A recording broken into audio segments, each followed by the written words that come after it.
Hallo maatjies en baie welkom by ons volgende Sabbatskoolles.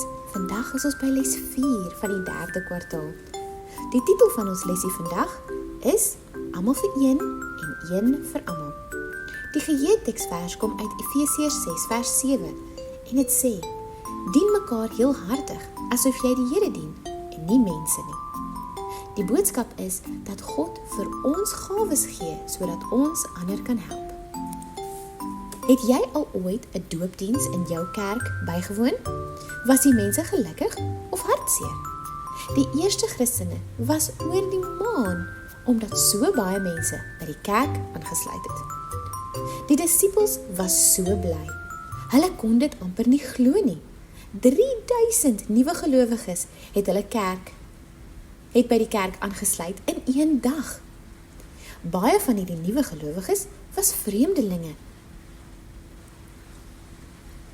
Baie van hierdie nuwe gelowiges was vreemdelinge.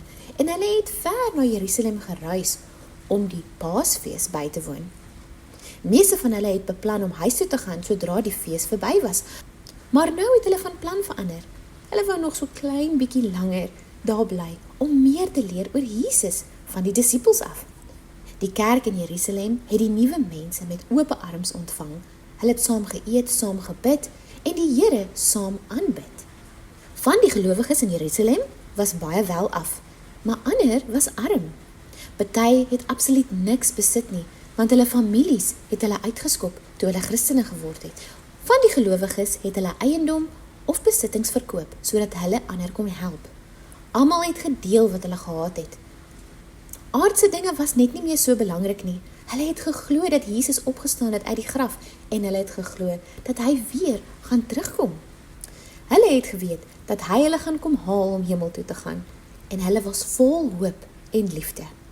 Hulle het gekies om die Here te volg en toe te laat dat sy Heilige Gees hulle lewens vul.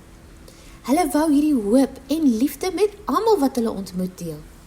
Die Heilige Gees het in wonderbaarlike maniere gewerk om vir hulle te voorsien. Daar was geen koerante in Jerusalem in daai dae nie, geen radio of televisie, geen internet, selfone of e-posse nie. Maar dit het nie die goeie nuus gekeer om deur die hele land te versprei nie. Dit het behoorlik gegons van die evangelie. Het jy gehoor wat gebeur het by die tempel vanoggend? Het iemand dalk gevra.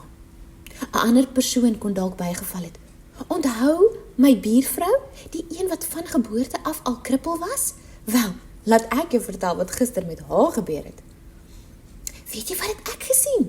Sou iemand anders dalk sê. Die vroeë gelowiges het die woord van God met mekaar gedeel en dit vir mekaar geleer.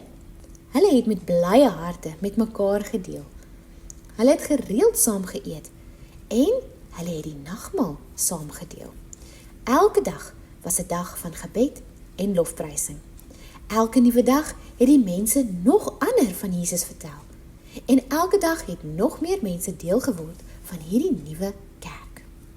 Ons as God se kerk moet nog steeds besig wees met hierdie tipe dinge. Gelowiges moet die Bybel vir mekaar leer en God se liefde met blye harte met mekaar deel. Ons moet saam eet en die nagmaal hou.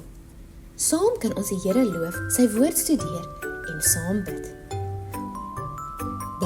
Baie meer mense sal God ontdek en hom volg as gevolg van ons liefdevolle getuienis.